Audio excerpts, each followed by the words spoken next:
I would note that as milestones, I could talk about the fact that we reached independence peacefully. Culture, sports, gastronomy, academia, innovation, digitalization, many aspects that are part of a country, that are part of the people of El Salvador, that should be exposed. In the case of relationship between Austria and Guatemala, cultural diplomacy has been especially important. We keep from them the music. In Honduras, we still dance punta.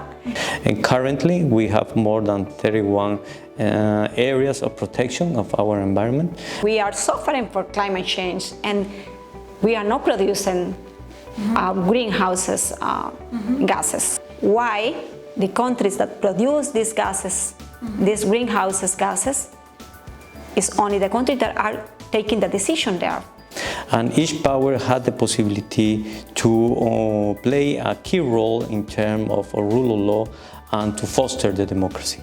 I am also highlighting how important it is to do our public diplomacy, cultural diplomacy. You are giving me the opportunity to talk in this way, to continue working together as countries, as one union that we were before.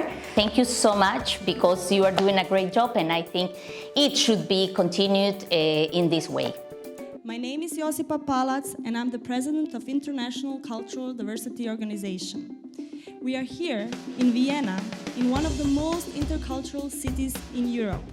We are so grateful to be based here because our aim is to promote exactly that: diversity, interculturality, and overall to raise awareness of different cultural expressions and values, all with the goal to encourage dialogue. And we are here, 6 amazing locations, including Rathaus. We are here to promote and educate on the differences between the cultures. We are here to promote the message of equality of individuals in every society. We are also here to support the multiculturalism in society and every form of diversity as an enhancing factor in society. Our team is also trying to present the role of migrants as participants in society for the purpose of changing the general perception of migrants. ICDO is also raising public and political awareness of the cultural values that every culture brings. After months of hard work, we officially open the Long Nights of Intercultural Dialogue. Enjoy.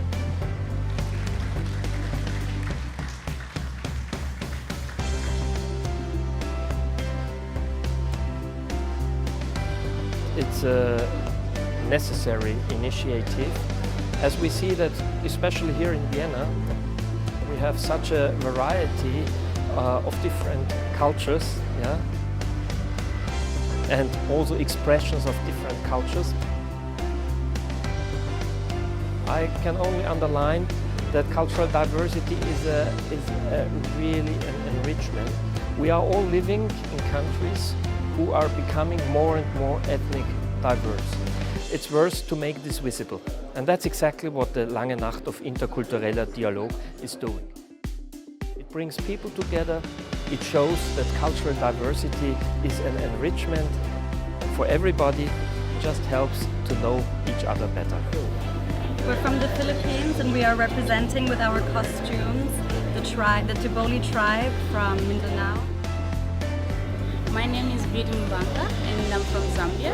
Seeing diversity as a benefit, not as a threat, as something beautiful, but we have to respect, to be different. Human rights are in trouble because people are not accepting the otherness. And I think we have to overcome that. And that only goes if we are celebrating diversity, but at the same time we have to have respect. Respect for the otherness, for other cultures, other religions, other individuals. But we are living in a multicultural society because of globalization, because of migration. We will not change that, and it's beautiful.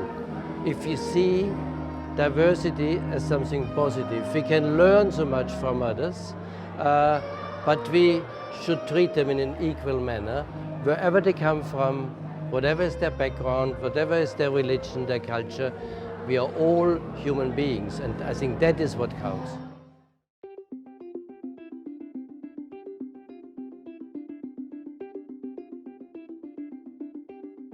Good morning, good afternoon, and good evening to our audiences worldwide. I'm Josipa Palac. I'm the president and founder of International Cultural Diversity Organization, and I would like to welcome you to the 4th edition of Long Nights of Interculturality 2021.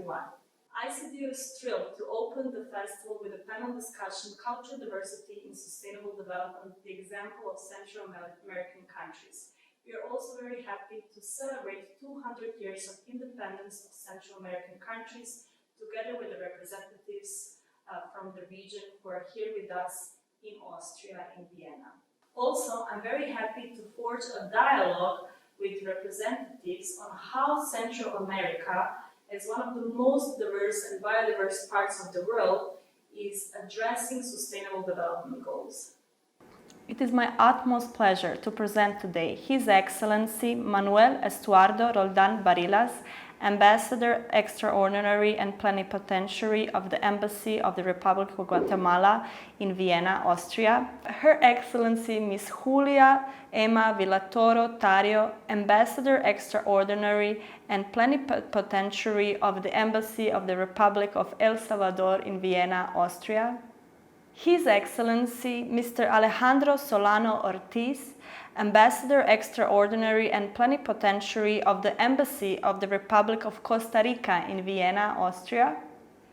Ms. Leslie Amalia Sanchez-Moncada, Charge d'Affaires at the Embassy and Permanent Mission of Honduras in Vienna.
Ambassador Extraordinary of the Embassy of the Republic of El Salvador in Vienna, Austria.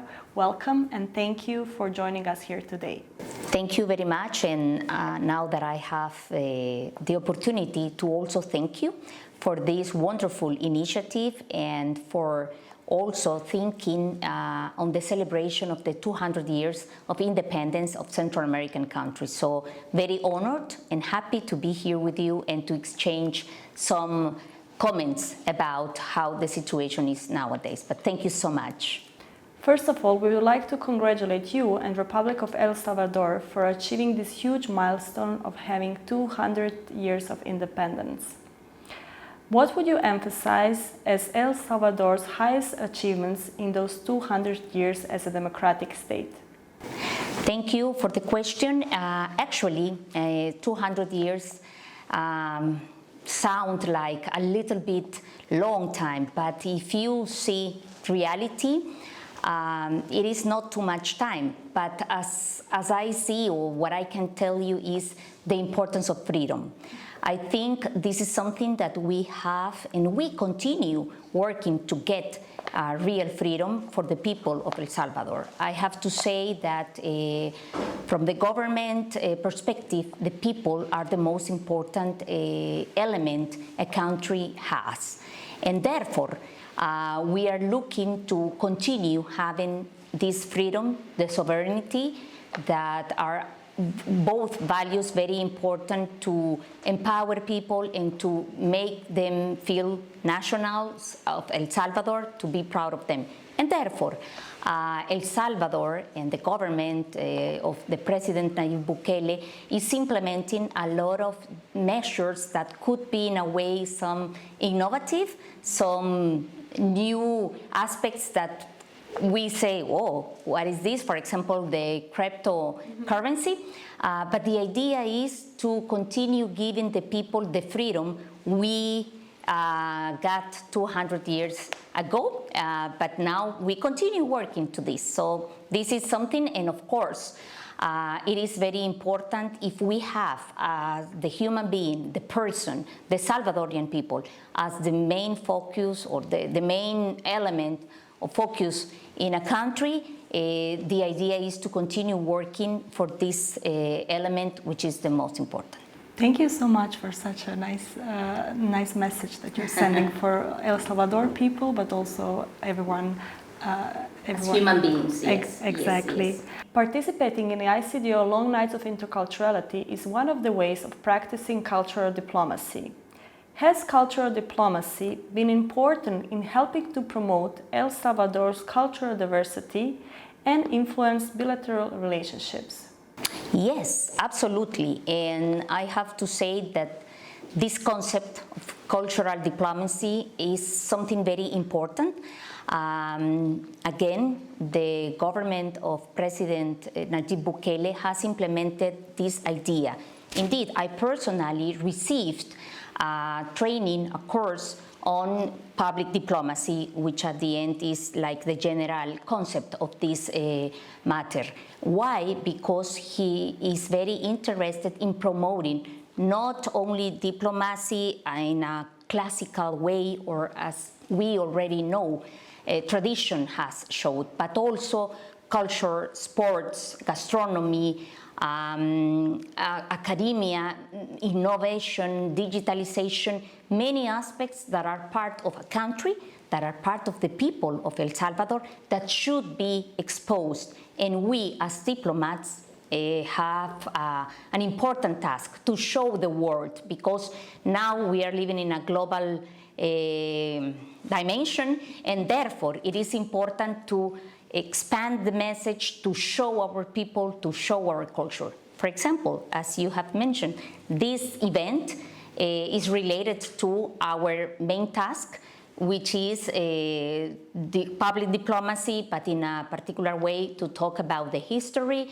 but also about culture. So yes, it's true. It's something that is part of our daily tasks, and we are very happy because we are working in a different way. Of course, we continue accomplishing our tasks, which are the traditional tasks, but we are also implementing this public diplomacy. Thank you so much for this answer.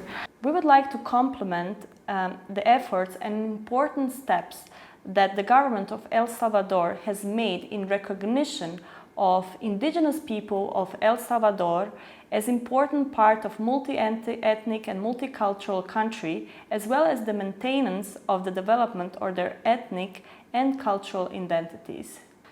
How does this recognition and promotion of diversity enrich your country? Indeed, I have to say that El Salvador has preserved, in a way, some traditions, some as well dances, gastronomy, indeed also language of our ancestors. Previously in El Salvador we had Colombians, cultures and towns and peoples. But we keep this. For example, there is a motivation or an incentive to continue preserving the Nahuatl, which was the language that our ancestors used to speak. There is an area in El Salvador called Nahuizalco, where people still continue talking in this native and original language. We try not to lose what we had at the very beginning before the modernization and the current country is. We try to keep this alive. So yes, gastronomy is also very common to find some words like, for example, chilate, which is a drink, a beverage made by corn, which is an essential element of our food, but also it was previously for the people, our ancestors. So you can find a lot of different traditions and words, as well as dances, which we used to say folklore. There is a national dance team or group only performed to dance folklore, which is part of our music. Yes. Wonderful to getting to know more about the diversity of El Salvador. Thank you. We are privileged to collaborate with your esteemed embassy as the Long Nights of Interculturality 2021. How important do you believe it is a cross-cultural cooperation between governments, diplomatic and non-profit sector like ICDO in fostering sustainable development and promoting cultural diplomacy? Thank you. Absolutely. You are doing a great job, and I think it's very important to start joining the public and the private sector, as well as the NGOs, which in a way represent the civil society. I think nowadays every aspect in life is involved, and therefore we should join people, we should join both sectors, because it's important to give a holistic approach on some issues. We have seen, for example, a very recent example. Unfortunately, the world has faced a pandemic, and this is something that it's nothing related to politics, but at the end, it affected politics. It is nothing to do with academia, but at the end, the researchers, the academia, has played an important role in doing some research to get the vaccine and to get some measures to avoid the expansion of the sickness. So there are a lot of aspects that should be done jointly, both aspects, both sectors, and therefore I think it's important. To me, as a representative of a government, of the government of El Salvador, I am also highlighting how important it is to do our public diplomacy, cultural diplomacy. You are giving me the opportunity to talk about my country, about the people of El Salvador, and this is the way that I can do it without you, for example. So thank you so much, because you are doing a great job, and I think it should be continued in this way. Thank you so much for your kind words and for this cooperation. Very happy, and congratulations, and I fully encourage you to continue working in these different areas. I know that sometimes it's not easy, but with time, with patience, as I said to you at the very beginning, we can get it. So thank you again for inviting us, and congratulations, and continue. Thank you for joining us so much. My pleasure, my pleasure.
So, Your Excellency, Mr. Manuel Estuardo Roldan Barillas, Ambassador Extraordinary and Plenipotentiary of the Embassy of the Republic of Guatemala in Vienna, Austria, welcome and thank you for joining us for opening of the Long Nights of Interculturality 2021. I would first start with a question of the 200 years of independence, which we want to congratulate you for the milestone. What would you emphasize as Guatemala's highest achievements in those 200 years as a democratic state? Josipa, thank you for having me here. It's really an honor to share these moments with you. I would note that as milestones, I could talk about the fact that we reached independence peacefully, and that we were part of one of the oldest integration efforts in the continent, being part of what was once known as the Federative Republic of Central America from 1824 to 1840. We had the capital of this union was based in Guatemala, and I can tell you that it's very noteworthy, not only because of the date, but also because it had a constitution that had very modern concepts, protecting human rights, civil liberties, political liberties, allowing asylum, ending slavery or prohibiting slavery. And it also set up a structure of government that had an executive power. We had a general conference, what was called a Congress at the time, a Senate to deal with the legislative, and a Supreme Court of Justice. That was what I would note as one of the first milestones, and the other one would be the signing of the peace accords in 1986 that ended 36 years of conflict in my country, that left very, very deep scars that are now healed because of the accords, and that actually allowed all the political forces in the country to participate in the subsequent political contents. That would be the milestones that I would note during these 200 happy years of independence. Thank you for sharing such important insights into the country's history and present. Participating in ICDO Long Nights of Interculturality is one way of actually exercising cultural diplomacy. Has cultural diplomacy been important in helping to promote cultural diversity of Guatemala? Very much so. I would say that the cultural avenue, if you will, of diplomatic efforts is very important. For it's through cultural activities and manifestations that people get to know each other, and eventually, when differences arise, to reach consensus upon them. In the case of relationship between Austria and Guatemala, cultural diplomacy has been especially important because circumstances had it that in 1938, a very prestigious Austrian musician had to leave Austria because of political circumstances at the time, locally. And he chose Guatemala to be his home for the latter part of his life. His name was Franz Ipisch, and he brought the cultural baggage of Austrian music to Guatemala. He actually conducted two very important national orchestras in Guatemala. He was chosen to be the director of the Symphonic National Orchestra in Guatemala. And he is, without wanting or knowing, one of the main people or persons responsible for the creation of what is now the Instituto Cultural Austríaco-Guatemalteco, which is a series of, well, it's a couple of institutions of educational institutions in Guatemala that actually have the role of transmitting Austrian culture in Guatemala, that actually take care of, as I say, transmitting the language and the cultural values of Austria and Guatemala, and that even offer scholarships for underprivileged children in Guatemala, and that play a very important role in the bilateral relations that we happily have between Austria and Guatemala, which I might add is a relationship that dates back 150 years, which we commemorated last year. So to us, cultural diplomacy in the specific case of Guatemala and Austria is of utmost importance. Yes. Thank you for this answer and congratulate on 150 years. Thank you very much. Regarding Central American cooperation, Central American countries have a long history of cooperation throughout history, and we would like to highlight that in recent years there have been many initiatives to foster mutual economic and other ways of cooperation. One of them is Central American Integration System, SICA. SICA has been economic and political organization of Central American states since 1st of February 1993. Could you please provide us example of what you would like to highlight as chair? Yes, I don't know where to start really, the answer, because it's not a complex one, but it's a very intricate structure that needs to be addressed while you're thinking about SICA. SICA came into being, as you well mentioned, in 1993 after the signing of a protocol to the Carta de los Estados Centroamericanos, the Organización de los Estados Centroamericanos, ODECA, as it would sound in Spanish. And we, after that signing of that protocol to that agreement, which, by the way, is 30 years in the anniversary of this year, the Central American region set about to agree upon a regional agenda. You have pillars within SICA. One is democratic security, the other one is climate change and integral risk management, the other would be social integration, the other economic integration, and the other regional institutionality strengthening. But this determining of pillars within the SICA system, what they aim to do is to order and to systematize, if you will, the tasks at hand for the Central American region. The most important thing to highlight concerning SICA is that it is, as you pointed out at the outset, an integration system, but it differs from other integration systems in the fact that it's all led by consensus.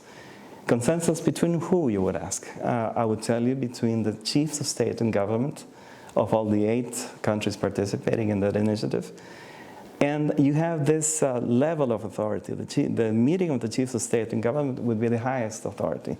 Beneath that, you have councils of ministers who meet and that are headed in turn by the Council of Ministers of Foreign Affairs, which beneath have different secretariats that actually deal with very specific topics and actually coordinate positions erga omnes in the international sphere from all the Central American states. There are multiple secretariats that range from economic to all the way to cultural, touristical, health issues. Any major area of activity of Central America is actually dealt with throughout the secretariats, throughout the councils of specific ministries, then to the ministers of foreign affairs, and then to the presidential level that take actually the decisions of things to be carried on. As I say, it's not a difficult answer, it's just an intricate one because of the different levels of accords that we have. And you have an administrative management that is in charge of the Secretary General of the Central American system to deal with meetings and administrative matters. But you have a 6-month presidency of the SICA, which actually now during the semester corresponds to my country, that actually convokes and actually sets up the meetings and actually sets up the agenda to be dealt with the meetings or through the meetings from previous presidential instructions.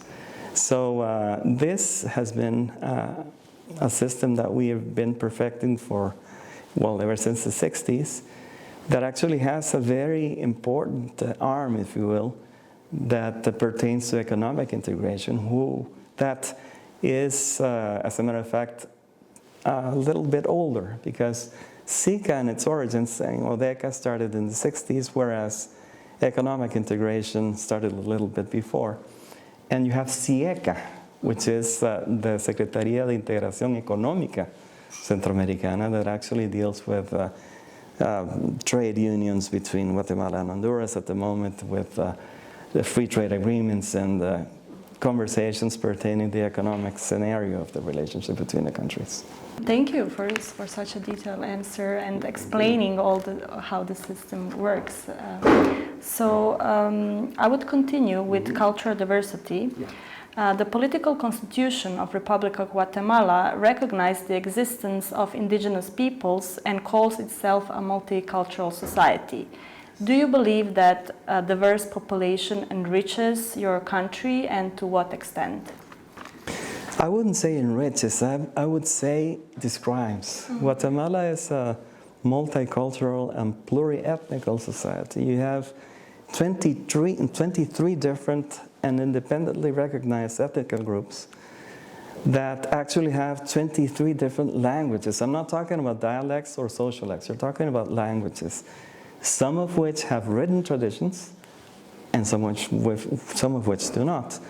But yes, we are a society that it's made up of the Mayan peoples, the Xinca and the Garifuna peoples.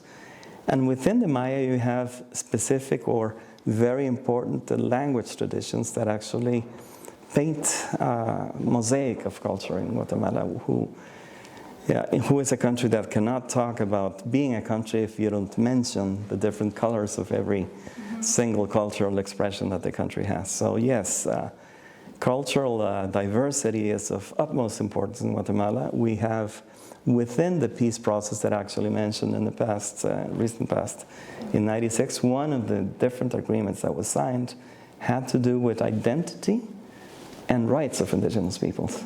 So it is consecrated in the Constitution, and it's been that way for as long as I can remember. Indigenous peoples in my country are very important, and they enrich what we are. They're what we are. Thank you so much. Wonderful answer, describing, not enriching. That's very nice. Yes. So moving into actually direction from cultural diversity to sustainability and biodiversity, which is very much related, the nation has implemented sustainable projects in the areas of reduction of pollution, environmental education, and reforestation, and the use of alternative energy sources. Could you please tell us a bit more about the strategies that the government implements in order to raise awareness of the importance of natural preservation? Yeah, natural preservation, as anything in life, has two sides. You have one that actually enhances production, and you have another that actually protects you from the inclemencies of weather patterns. And yes, we are a country located in the middle of the Americas. As a matter of fact, the geodesical center of the America lies in a place called Santa Rosa in Guatemala. And we have access to the oceans on both sides. And therefore, we face all the inclemencies I was telling you about from climate as an island would do. So yes, sustainability and biodiversity is part of our day-to-day, our daily bread, if you will. Central America is one of the richest regions in the world in biodiversity. You have tropical wetlands, you have forests. I wouldn't compare sizes, but yes, I would compare characteristics with the Amazon, because the same type of forests are present in the northern part of Guatemala, where the Maya once flourished. And yes, we have a lot to do taking care of the different species of flora and fauna. We have an added element to that mixture, which would be the knowledge of the indigenous peoples that actually inherited us medicines and treatments that come from nature.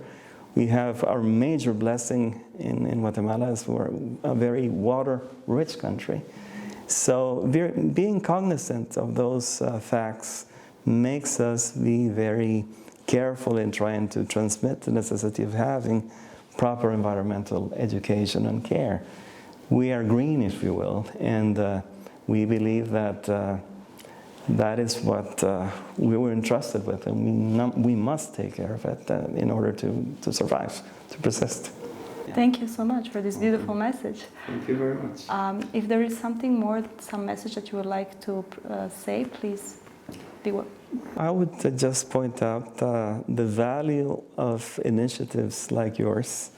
I wanted to recognize the opportunity that you gave us as foreign representatives in Austria to make our peoples a little bit known, because Guatemala, being as far as it is away from Austria, is a country that at first glance you would know how it's home for 18 million people, and has, as I was telling you, 23 different ethnic groups, and we have geographical accidents that takes us from the lowlands to the volcanoes, and it's a very complex but rich mosaic, culturally, geographically, people-wise. We have a lot to share, and you now, through ICDO, give us the opportunity of making this more available to the public at large, which I'm sure is hungry to know about places different than Austria. So thank you very much. Thank you also very much for sharing all of this. At your service. Congratulations again. Thank okay. You. Congratulations to you also to 200, Thank you. 150 and 30 years. Yes. So congratulations. Thanks very much. Thank you. Yeah. Thank you so much for your kind words and for this cooperation. Imagine this hummingbird lives in a country where nature surrounds you, where happy and educated people choose to live in peace, where quality products are made and shared, and talent, innovation, and dreams abound. This country exists. Visit, invest in, buy from Costa Rica, a small country with a huge vision.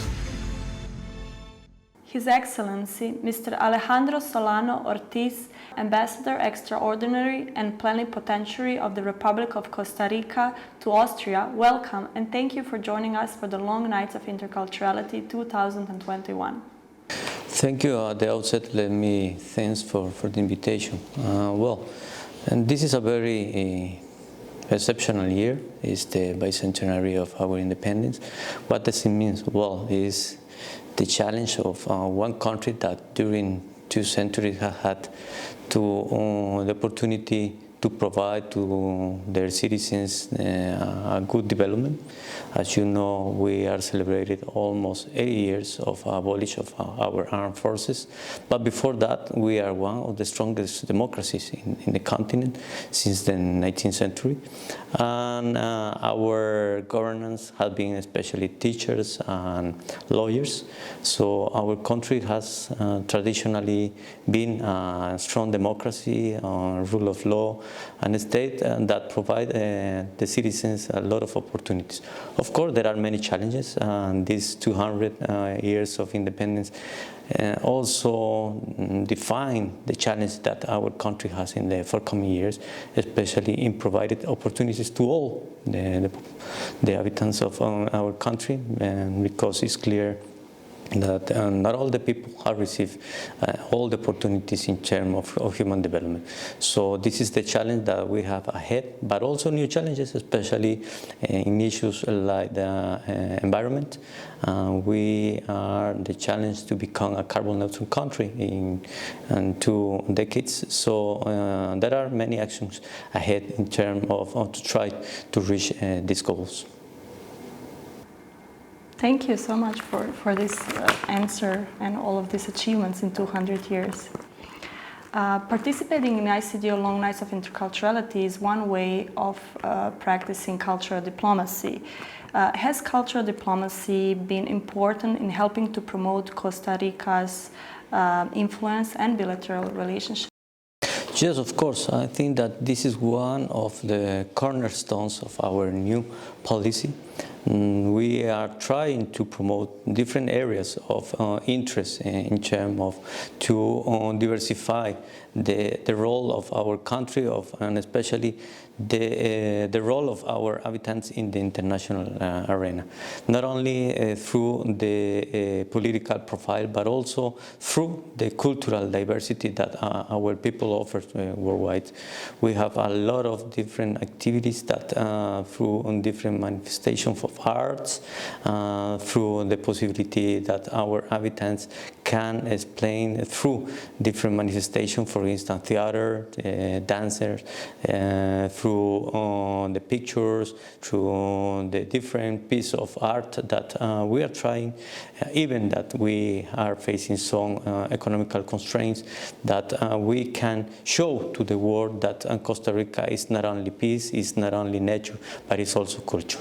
And this is very important because it's the way to present a multifaceted country that offers all to the international community. We are glad that you're presenting cultural diversity of Costa Rica in such a way. We will do it. Your country has the three government powers that function independently: the executive, the legislative, and the judicial. How did all three contribute to shaping the country's democratic processes and functions? Well, I think it's very important since the French Revolution, one of the cornerstones of the democracies is the counterbalance of powers. And in our case, Costa Rica has been a very good example on how the different powers of the state work together, but each one keeping the independence on the role that they have to comply. In our case, and the three, we could say that we have four powers because we have also the electoral power, is the independent institutions that is engaged in all the electoral process internally in different ways.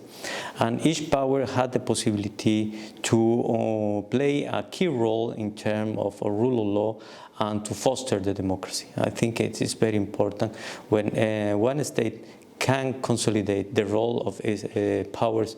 It's the best way that one democracy can be the appropriate model for provide the institutionality and the political role that this kind of institution has to play in one state. Otherwise, unfortunately, the fact is that not only countries can show this strength of different powers, it's the situation that you can see in some countries that the political power is completely affected in terms of the independency of the role of the three powers. But in our case, we have a very clear legal framework that starting from our constitution of 49 that provide the appropriate legal framework of each the powers, but at the same time each power has an appropriate respect for the rest of the powers. So we try to find always a balance between the judicial power, the legislative power, and the executive power. And I think it's very important. Otherwise, one democracy is a weakness in terms of not to constitute the appropriate model that requested by the citizens. Congratulate you on this achievement also. And now we go to the sustainability topic, which Costa Rica is one of the leading in the region and the world, I would say, in the way how you're dealing. So Costa Rica is considered a very diverse country with impressive environmental credentials, as more than 98% of its energy is renewable. In that context, the nation has implemented conservation policies, and many government sustainable efforts have been done in the areas of use of wind power, reduction of CO2, use of solar energy, and reduction of plastic. So how did the government raise the awareness of the importance of nature preservation among its citizens? Well, I think it's very important the role of all the citizens. I think it's not only the role of the state, but also the role of the civil society. The role played by the ladies, for instance, in many communities is really important because it's the way that you have to promote awareness.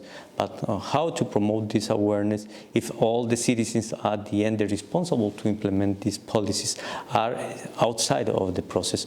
So that's for us it's very important to promote this kind of awareness among all the population, to try to feel all the inhabitants in the country and to appropriate of this process towards the decarbonization of our economy.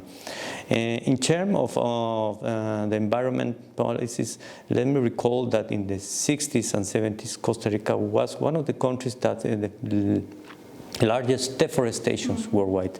But some of political decisions taking the time for our authorities, but also the commitment of some communities and the population to reverse this kind of trend or model has allowed us to become one of the highest country in terms of forestation. And currently we have more than 31 areas of protection of our environment. We have almost 1/3 of our territory is protected as well. And at the same time, our energy matrix, as you said, is almost 99% of renewable energies.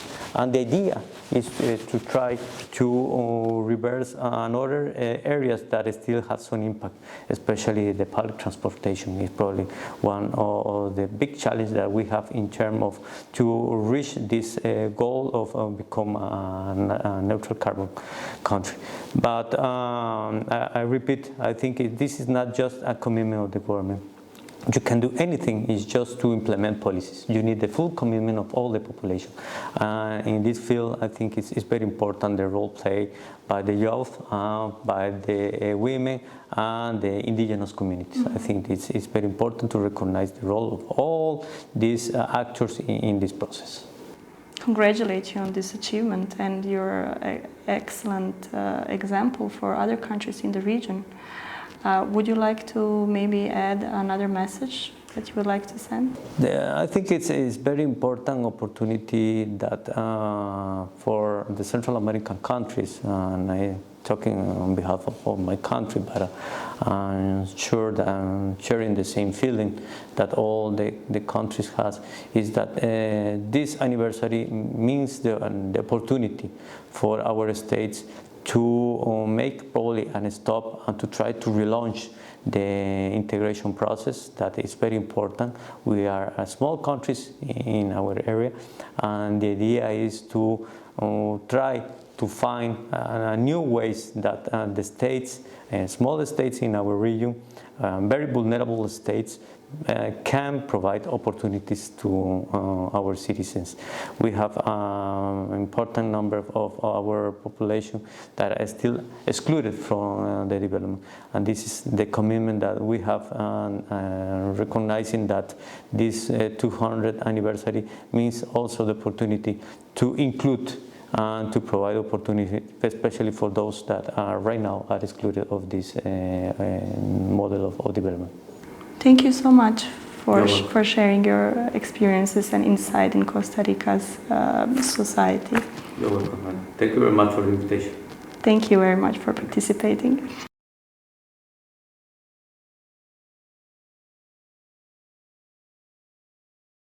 So Ms. Leslie Amalia Sanchez-Moncada charged the affairs at the Embassy and Permanent Mission of Honduras in Austria. Welcome and thank you for joining us at the opening of Long Nights of Interculturality. I would like to start with a question, and first of all, I would like to congratulate your country for the milestone of 200 years of independence. What would you emphasize as Honduras' highest achievements in those 200 years of independence? Thank you, Josipa, for the invitation. And of course, we are happy to celebrate in these 200 years of independence. It's easy to say 200 years, but it's a long time I have been taking to be here in this time. When you talk about 200 years of independence, is a lot. You can say a lot, but I will focus just in 4 issues that is important for the development of Honduras and where Honduras are now, where we are now. So one of the things that is important is the formation of the academy and of highest education that has been allowed us to train people, to form people that has now in the government and all important position in Honduras and other places of the world, but also has directed the national education in Honduras. This academy has been the role to work in all levels of education in Honduras. So this is important for and fundamental for the creation and operation of the state. of Honduras.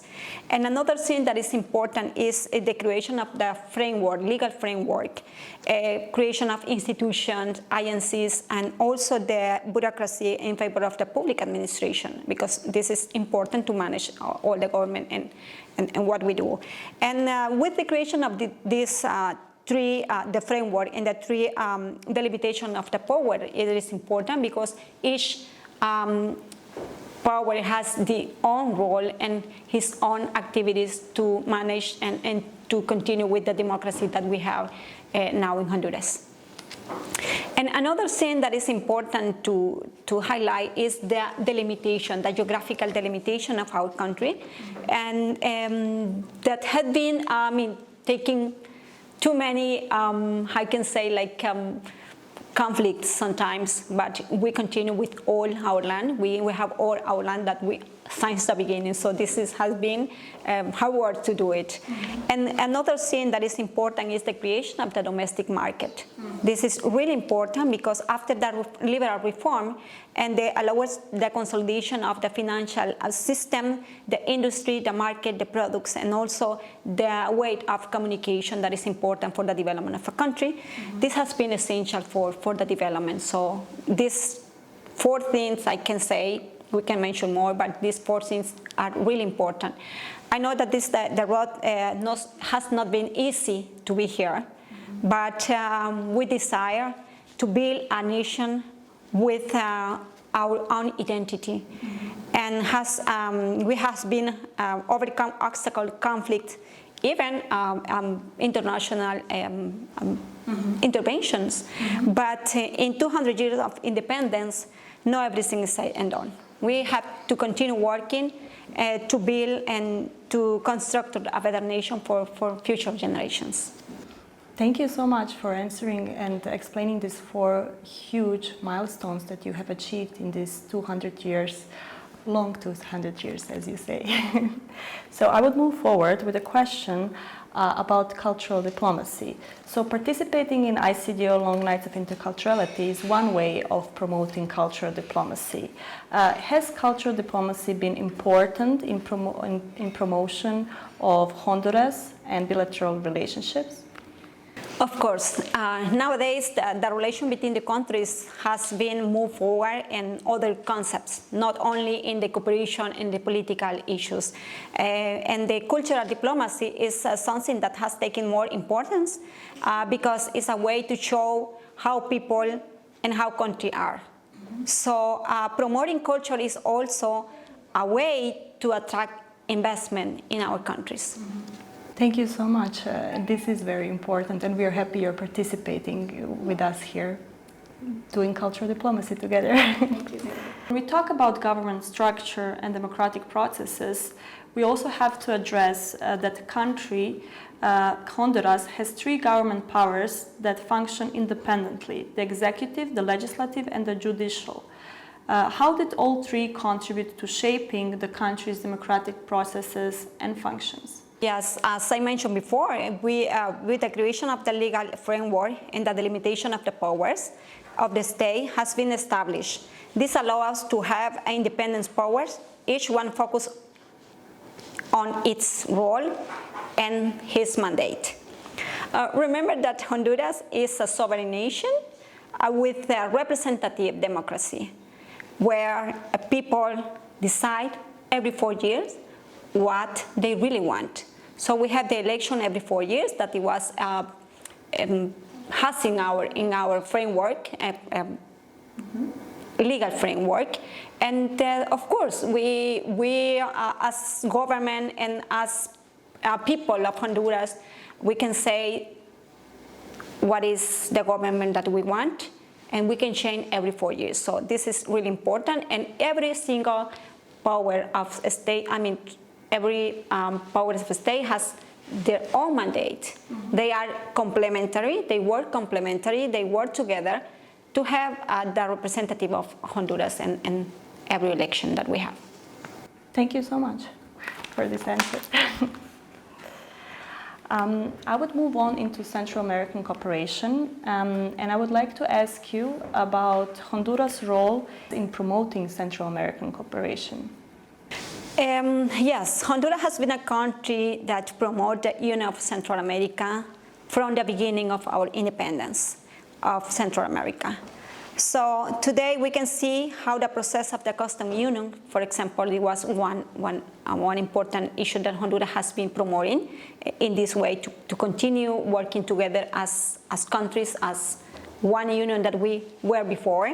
So nowadays, Honduras, Guatemala, and El Salvador has this union and is working very well. And the promotion of the commerce and the mobilization of people between these countries are free. And this is allowed us to increase the volume of importation and export from these countries. So I think this is really important because as union, we have started a long time ago from the European Union. And the European Union, you see, is working well.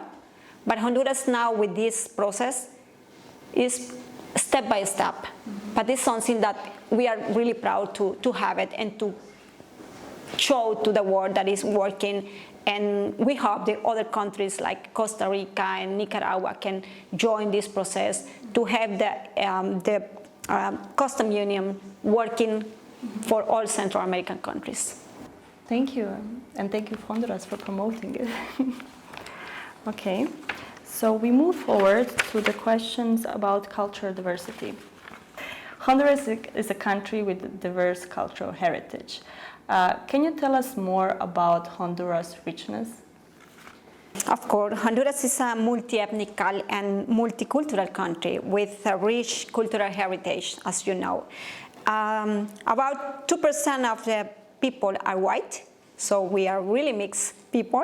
3% are Garifuna, coming from the black people, and 6% of the people of Honduras is indigenous. 90% are population mestizo, that we call mestizo, that is mixed between the blacks and the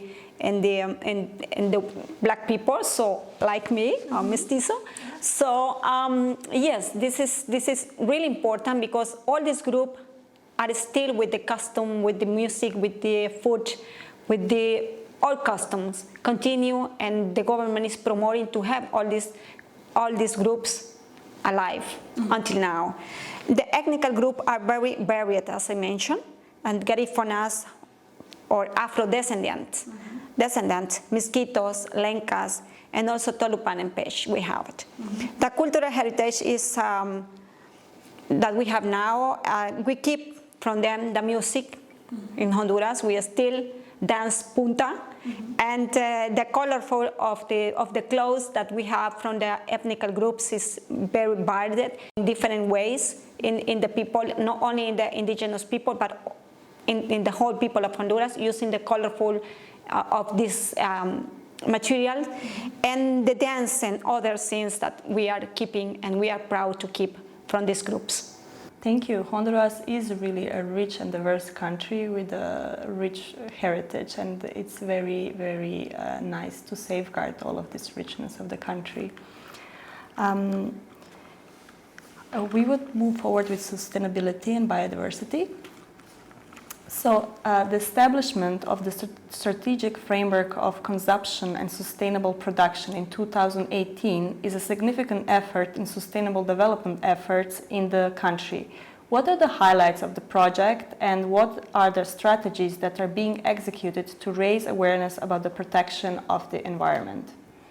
Well, Honduras has been the most vulnerable country in the world, as you know. In order to natural disasters. So the government has been promoting the sustainability in different areas, as you mentioned, in this strategic framework of consumption. And in this framework, what we highlight in this document, and we are continue working on this because, as you know, the last year, in 2 weeks, we have 2 very high hurricanes that destroy almost the half of Honduras. And we are trying to to reconstruct the nation, but in a sustainability way. So when we talk about this document, we are talking about agriculture, sustainability agriculture, sustainability tourism, and also climate change. From this document, and in 2018, we create an office to promote and to work in the climate change issues, because we know that sustainability has to be in every single step that we make and we construct in Honduras. And to reduce the environmental impact, and also to continue working in issues that we know that, for example, Honduras is a country that only produces 0.001% of the greenhouse gases. But we are most damaged every year. We have a lot of destruction because hurricanes, because the climate change impact. We have, sometimes we don't have too much rain, and sometimes we have too much sun, so we cannot produce even the food for the people because the climate change and the issues of climate change.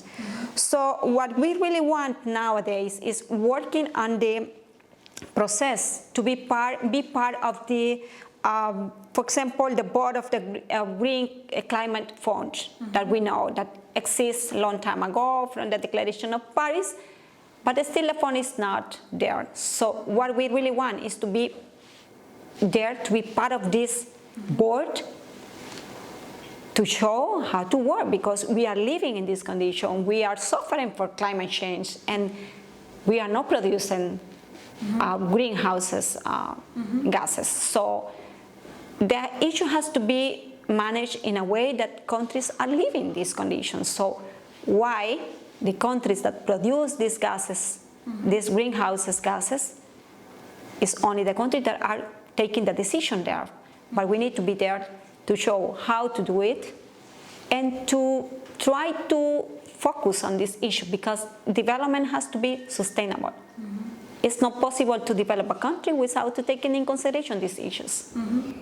These are all very important points that you're mentioning. So Honduras is really experiencing the climate change effects, and it has to be also part of the solution and be taken into consideration, but also have a vote in the next policies that are being shaped. Yes.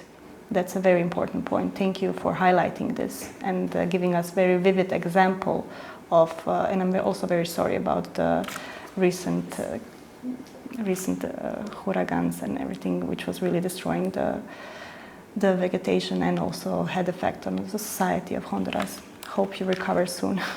Yes, we are continue working on these issues, and we had a plan from to construct the country, to reconstruct all that is damaged, but in a sustainable way. We had to think, we had to change the work that we're doing.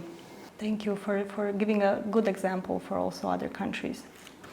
So basically we have went through all the questions, and I think you have done wonderfully explaining especially the climate change and also how it affects Honduras.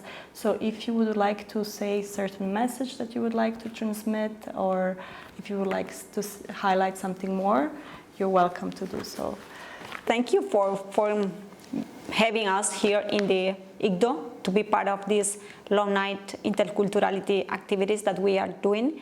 And of course, we want to show the world that we have a beautiful heritage like copa and ruinas, and also natural heritage that we have in Ciudad Blanca that we are discovering now, but also to show the world that we are a country with diversity culture, with multi-ethnic groups, with very nice music, food also, that I invite all the people here in Austria and all the people in the world that are seeing this video to visit Honduras, to come to Honduras, because it's a beautiful place, it's a beautiful country with very kind people, and also with food that can enjoy, and baleadas in Honduras, that is the typical food that we have. So thank you for such words, and thank you for inviting us all to Honduras.